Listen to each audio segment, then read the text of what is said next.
এই লোকটি লুকিয়ে লুকিয়ে পিচ্চিটির মাছ ধরা দেখছিল। পিচ্চিটির মাছ ধরা দেখে লোকটি অবাক হয়ে যায় এবং ছিপ নিয়ে সেখানে দাঁড়িয়ে পড়ে। এর ভিতরে মাছেরা বলে ওঠে,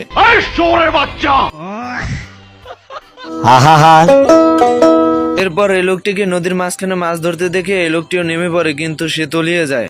আর মানুষ পান নাই, বারবার শুধু আমার উপরে। আরে এই লোকটির তো বগের মতন পা লম্বা। এরপর মাছ ধরা রেখে এখানে আসে পাখি শিকার করতে। লোকটির সঙ্গে এখানেও দুর্নীতি চলে। একটি হাঁস দেখে সবাই গুলি শুরু করে দেয়।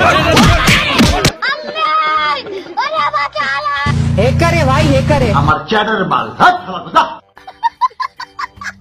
এরপর নারী কেলেঙ্কারি করে হাঁস ধরার চেষ্টা, কিন্তু সেখানেও ব্যর্থ।